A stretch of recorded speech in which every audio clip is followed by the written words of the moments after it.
সমগ্র বিশ্বের কাছে আমরা বাঙালিরা যে কয়েকটি বিষয়ে সবচেয়ে বেশি পরিচিত হই তার অন্যতম হল সাহিত্য।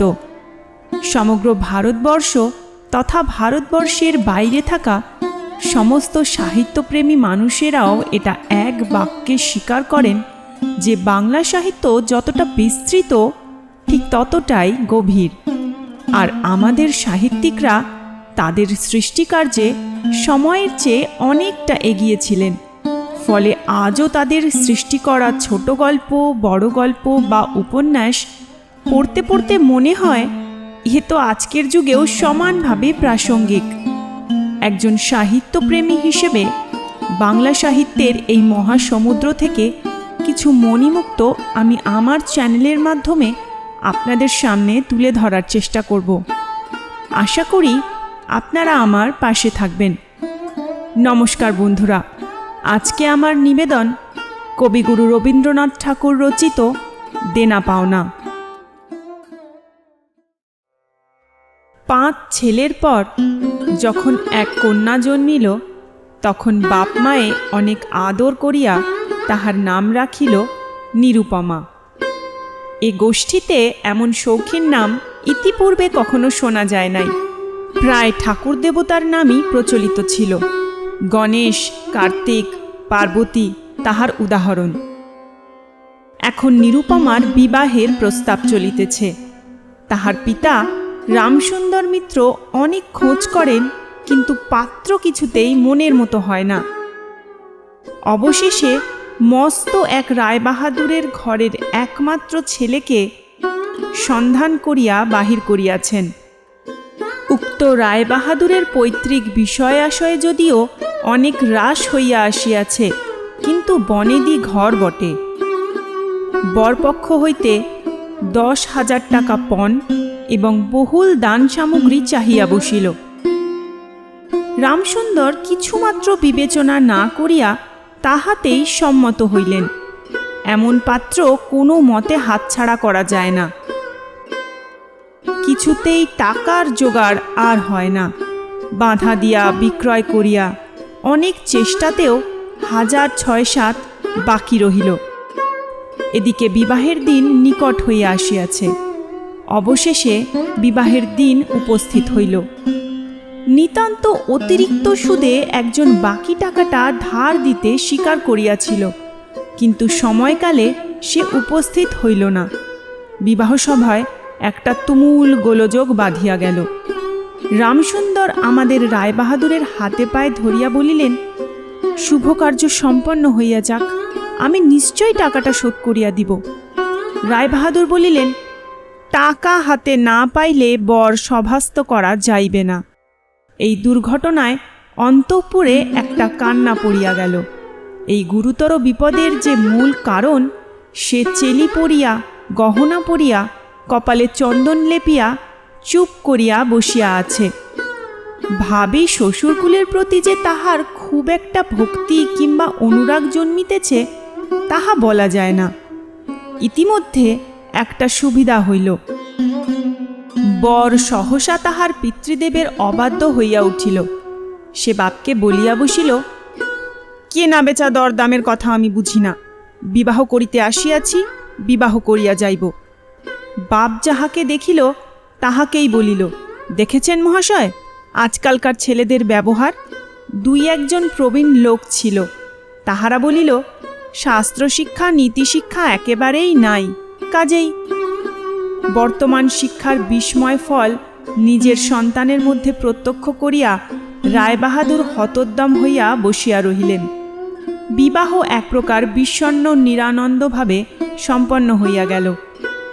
শ্বশুরবাড়ি যাইবার সময় নিরুপমাকে বুকে টানিয়া লইয়া বাপ আর চোখের জল রাখিতে পারিলেন না। নীরু জিজ্ঞাসা করিল, তারা কি আর আমাকে আসতে দেবে না বাবা? রামসুন্দর বলিলেন, কেন আসতে দেবে না মা? আমি তোমাকে নিয়ে আসব। রামসুন্দর প্রায়ই মেয়েকে দেখিতে যান, কিন্তু বেহাই বাড়িতে তার কোনো প্রতিপত্তি নাই। চাকরগুলো পর্যন্ত তাহাকে নিচু নজরে দেখে। অন্তঃপুরের বাহিরে একটা স্বতন্ত্র ঘরে 5 মিনিটের জন্য কোনোদিন বা মেয়েকে দেখিতে পান? কোনোদিন বা দেখিতে পান না। কুটুম্বগৃহে এমন করিয়া অপমান তো সহ্য করা যায় না। রামসুন্দর স্থির করিলেন, যেমন করিয়া হোক টাকাটা শোধ করিয়া দিতে হইবে। কিন্তু যে ঋণভার কাঁধে চাপিয়াছে তাহারই ভার সামলানো দুঃসাধ্য। খরচপত্রের অত্যন্ত টানাটানি পড়িয়াছে এবং পাওনাদারদের দৃষ্টিপথ এড়াইবার জন্য সর্বদাই নানারূপ হীন কৌশল অবলম্বন করিতে হইতেছে। এদিকে শ্বশুরবাড়ি উঠিতে বসিতে মেয়েকে খোঁটা লাগাইতেছে। পিতৃগৃহের নিন্দা শুনিয়া ঘরে দ্বার দিয়া অশ্রু বিসর্জন তাহার নিত্যক্রিয়ার মধ্যে দাঁড়াইয়াছে। বিশেষত শাশুড়ির আক্রোশ আর কিছুতেই মেটে না। যদি কেহ বলে, আহা কি শ্রী, বউয়ের মুখখানি দেখিলে চোখ জুড়াইয়া যায়, শাশুড়ি ঝঙ্কার দিয়া উঠিয়া বলে, শ্রী তো ভারী, যেমন ঘরের মেয়ে তেমনি শ্রী। এমনকি বউয়ের খাওয়া পড়ারও যত্ন হয় না। যদি কোনো দয়াপরতন্ত্র প্রতিবেশিনী কোনো ত্রুটির উল্লেখ করে, শাশুড়ি বলে, ওই ঢের হয়েছে, অর্থাৎ বাপ যদি পুরা দাম দিত তো মেয়ে পুরা যত্ন পাইত। সকলেই এমন ভাব দেখায় যেন বধূর এখানে কোনো অধিকার নাই, ফাঁকি দিয়া প্রবেশ করিয়াছে। বোধহয় কন্যার এই সকল অনাদর এবং অপমানের কথা বাপের কানে গিয়া থাকিবে, তাই রামসুন্দর অবশেষে বসতবাড়ি বিক্রয়ের চেষ্টা করিতে লাগিলেন। কিন্তু ছেলেদের যে গৃহহীন করিতে বসিয়াছেন সে কথা তাহাদের নিকট হইতে গোপনে রাখিলেন। স্থির করিয়াছিলেন বাড়ি বিক্রয় করিয়া সেই বাড়ি ভাড়া লইয়া বাস করিবেন। এমন কৌশলে চলিবেন যে তাহার মৃত্যুর পূর্বে একথা ছেলেরা জানিতে পারিবে না। কিন্তু ছেলেরা জানিতে পারিল। সকলে আসিয়া কাঁদিয়া পড়িল। বিশেষত বড় তিনটি ছেলে বিবাহিত এবং তাহাদের কাহারও বা সন্তান আছে। তাহাদের আপত্তি অত্যন্ত গুরুতর হইয়া দাঁড়াইল। বাড়ি বিক্রয় স্থগিত হইল। তখন রামসুন্দর নানা স্থান হইতে বিস্তর সুদে অল্প অল্প করিয়া টাকা ধার করিতে লাগিলেন। এমন হইল যে সংসারের খরচ আর চলে না। নীরু বাপের মুখ দেখিয়া সব বুঝিতে পারিল। বৃদ্ধের পক্ককেশে শুষ্ক মুখে এবং সদা সংকুচিত ভাবে দৈন্য এবং দুশ্চিন্তা প্রকাশ হইয়া পড়িল। মেয়ের কাছে যখন বাপ অপরাধী, তখন সে অপরাধের অনুতাপ কি আর গোপন রাখা যায়? রামসুন্দর যখন বেহাই বাড়ির অনুমতিক্রমে ক্ষণকালের জন্য কন্যার সাক্ষাৎ লাভ করিতেন, তখন বাপের বুক যে কেমন করিয়া ফাটে তাহা তাহার হাসি দেখিলেই টের পাওয়া যাইত। সেই ব্যথিত পিতৃহৃদয়কে সান্ত্বনা দিবার উদ্দেশ্যে দিনকতক বাপের বাড়ি যাইবার জন্য নীরু নিতান্ত অধীর হইয়া উঠিয়াছে। বাপের ম্লান মুখ দেখিয়া সে আর দূরে থাকিতে পারে না। একদিন রামসুন্দরকে কহিল, বাবা, আমাকে একবার বাড়ি লইয়া যাও। রামসুন্দর বলিলেন, আচ্ছা। কিন্তু তাহার কোনো জোর নাই।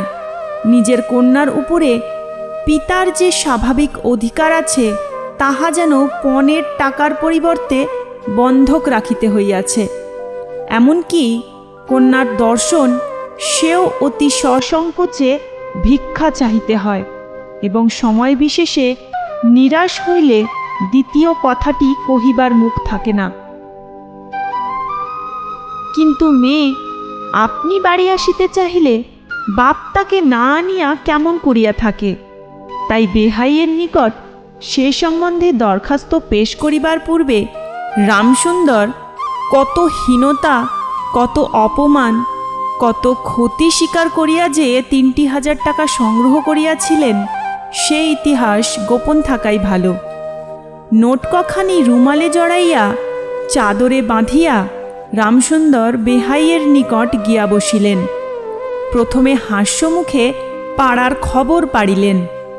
হরে কৃষ্ণের বাড়িতে একটা মস্ত চুরি হইয়া গিয়াছে, তাহার আদ্যপান্ত বিবরণ বলিলেন। নবীন মাধব ও রাধা মাধব দুই ভাইয়ের তুলনা করিয়া বিদ্যাবুদ্ধি ও স্বভাব সম্বন্ধে রাধা মাধবের সুখ্যাতি এবং নবীন মাধবের নিন্দা করিলেন। শহরে একটা নূতন ব্যামো আসিয়াছে, সে সম্বন্ধে অনেক আজগুবি আলোচনা করিলেন। অবশেষে হুঁকাটি নামাইয়া রাখিয়া কথায় কথায় বলিলেন, হাঁ হাঁ বেহাই, সেই টাকাটা বাকি আছে বটে। রোজই মনে করি যাচ্ছি অমনি হাতে করে কিছু নিয়ে যাই, কিন্তু সময়কালে মনে থাকে না। আর ভাই, বুড়ো হয়ে পড়েছি। এমনি এক দীর্ঘ ভূমিকা করিয়া পঞ্জরের তিনখানি অস্থির মতো সেই তিনখানি নোট যেন অতি সহজে অতি অবহেলে বাহির করিলেন। সবেমাত্র ৩,০০০ টাকার নোট দেখিয়া রায়বাহাদুর অট্টহাস্য করিয়া উঠিলেন। বলিলেন, থাক বেহাই, ওতে আমার কাজ নেই। একটা প্রচলিত বাংলা প্রবাদের উল্লেখ করিয়া বলিলেন, সামান্য কারণে হাতে দুর্গন্ধ করিতে তিনি চান না। এই ঘটনার পরে মেয়েকে বাড়ি আনিবার প্রস্তাব কাহারও মুখে আসে না। কেবল রামসুন্দর ভাবিলেন, সে সকল কুটুম্বিতার সংকোচ আমাকে আর শোভা পায় না। মর্মাহতভাবে অনেকক্ষণ চুপ করিয়া থাকিয়া অবশেষে মৃদুস্বরে কথাটা পাড়িলেন। রায়বাহাদুর কোনো কারণ মাত্র উল্লেখ না করিয়া বলিলেন, সে এখন হচ্ছে না। এই বলিয়া কর্মোপলক্ষে স্থানান্তরে চলিয়া গেলেন। রামসুন্দর মেয়ের কাছে মুখ না দেখাইয়া কম্পিত হস্তে কয়েকখানি নোট চাদরের প্রান্তে বাঁধিয়া বাড়ি ফিরিয়া গেলেন। মনে মনে প্রতিজ্ঞা করিলেন, যতদিন না সমস্ত টাকা শোধ করিয়া দিয়া অসংকোচে কন্যার উপরে দাবি করিতে পারিবেন, ততদিন আর বেহাই বাড়ি যাইবেন না। বহুদিন গেল। নিরুপমা লোকের উপর লোক পাঠায়, কিন্তু বাপের দেখা পায় না। অবশেষে অভিমান করিয়া লোক পাঠানো বন্ধ করিল। তখন রামসুন্দরের মনে বড় আঘাত লাগিল, কিন্তু তবু গেলেন না। আশ্বিন মাস আসিল। রামসুন্দর বলিলেন, এবার পূজার সময় মাকে ঘরে আনিবই, না হইলে আমি। খুব একটা শক্ত রকম শপথ করিলেন। পঞ্চমী কি ষষ্ঠীর দিনে আবার চাদরের প্রান্তে গুটিকতক নোট বাঁধিয়া রামসুন্দর যাত্রার উদ্যোগ করিলেন। 5 বৎসরের এক নাতি আসিয়া বলিল, দাদা, আমার জন্য গাড়ি কিনতে যাচ্ছিস? বহুদিন হইতে তাহার ঠেলা গাড়িতে চড়িয়া হাওয়া খাইবার শখ হইয়াছে, কিন্তু কিছুতেই তাহা মিটিবার উপায় হইতেছে না। 6 বৎসরের এক নাতিনী আসিয়া সরোদনে কহিল, পূজার নিমন্ত্রণে যাইবার মতো তাহার একখানিও ভালো কাপড় নাই। রামসুন্দর তাহা জানিতেন এবং সে সম্বন্ধে তামাক খাইতে খাইতে বৃদ্ধ অনেক চিন্তা করিয়াছেন।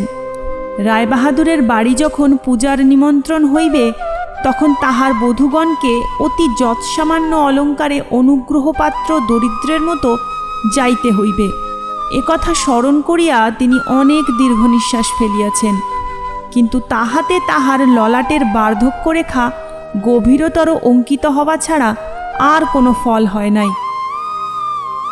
দৈনপীড়িত গৃহের ক্রন্দনধ্বনি কানে লইয়া বৃদ্ধ তাহার বেহাই বাড়িতে প্রবেশ করিলেন। আজ তাহার সে সংকোচ ভাব নাই।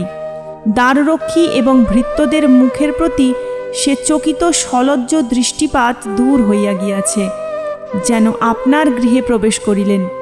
শুনিলেন রায়বাহাদুর ঘরে নাই, কিছুক্ষণ অপেক্ষা করিতে হইবে। মনের উচ্ছ্বাস সংবরণ করিতে না পারিয়া রামসুন্দর কন্যার সহিত সাক্ষাৎ করিলেন।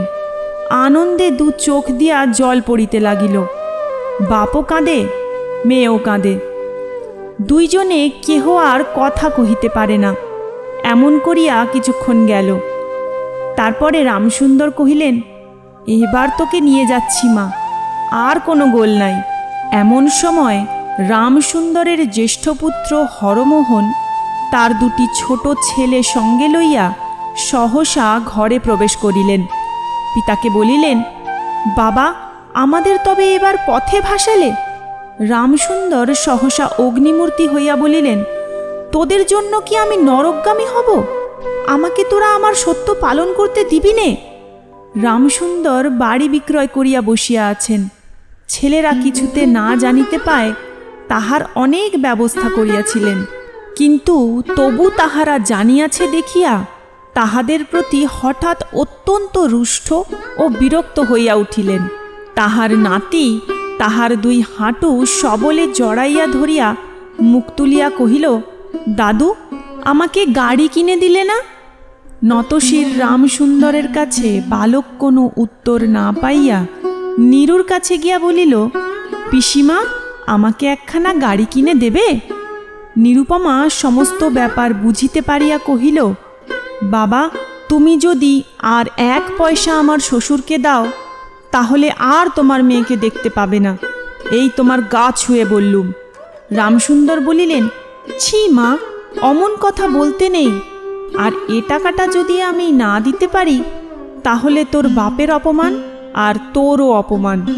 নীরু কহিল, টাকা যদি দাও তবেই অপমান। তোমার মেয়ের কি কোনো মর্যাদা নেই? আমি কি কেবল একটা টাকার থলি?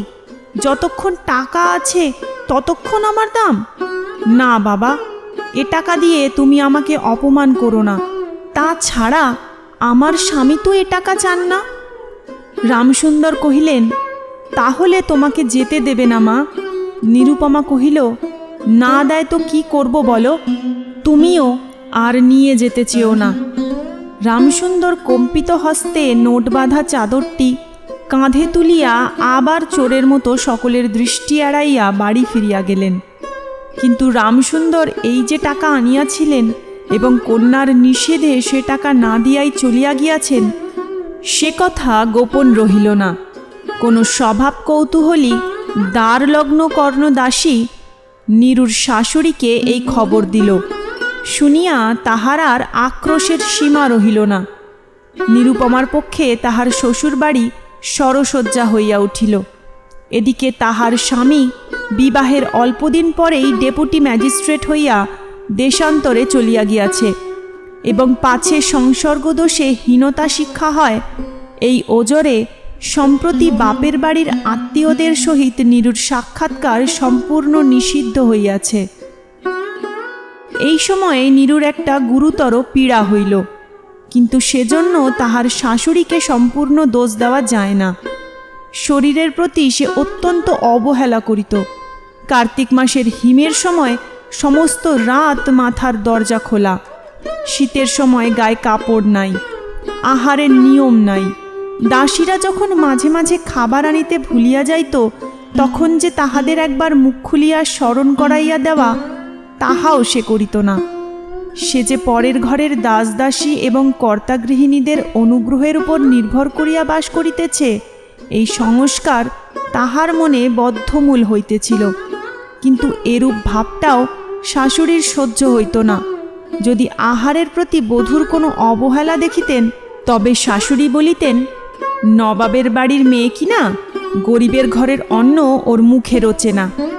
কখনো বা বলিতেন, দেখো না একবার ছিঁড়ি হচ্ছে, দেখো না, দিনে দিনে যেন পোড়া কাঠ হয়ে যাচ্ছে। রোগ যখন গুরুতর হইয়া উঠিল, তখন শাশুড়ি বলিলেন, ওর সমস্ত ন্যাকামি। অবশেষে একদিন নীরু সবিনয়ে শাশুড়িকে বলিল, বাবাকে আর আমার ভাইদের একবার দেখব মা। শাশুড়ি বলিলেন, কেবল বাপের বাড়ি যাইবার ছল। কেহ বলিলে বিশ্বাস করিবে না, যেদিন সন্ধ্যার সময় নীরুর শ্বাস উপস্থিত হইল, সেই দিন প্রথম ডাক্তার দেখিল এবং সেই দিন ডাক্তারের দেখা শেষ হইল। বাড়ির বড় বউ মরিয়াছে। খুব ধুম করিয়া অন্ত্যেষ্টিক্রিয়া সম্পন্ন হইল। প্রতিমা বিসর্জনের সমারোহ সম্বন্ধে জেলার মধ্যে রায়চৌধুরীদের যেমন লোকবিখ্যাত প্রতিপত্তি আছে, বড় বউয়ের সৎকার সম্বন্ধে রায়বাহাদুরদের তেমনি একটা খ্যাতি রটিয়া গেল। এমন চন্দনকাষ্ঠের চিতা এ মুলুকে কেহ কখনো দেখে নাই। এমন ঘটা করিয়া শ্রাদ্ধও কেবল রায়বাহাদুরদের বাড়িতেই সম্ভব, এবং শোনা যায় ইহাতে তাহাদের কিঞ্চিত ঋণ হইয়াছিল। রামসুন্দরকে সান্ত্বনা দিবার সময় তাহার মেয়ের যে কিরূপ মহাসমারোহে মৃত্যু হইয়াছে, সকলেই তাহার বহুল বর্ণনা করিল। এদিকে ডেপুটি ম্যাজিস্ট্রেটের চিঠি আসিল। আমি এখানে সমস্ত বন্দোবস্ত করিয়া লইয়াছি। অতএব অবিলম্বে আমার স্ত্রীকে এখানে পাঠাইবে।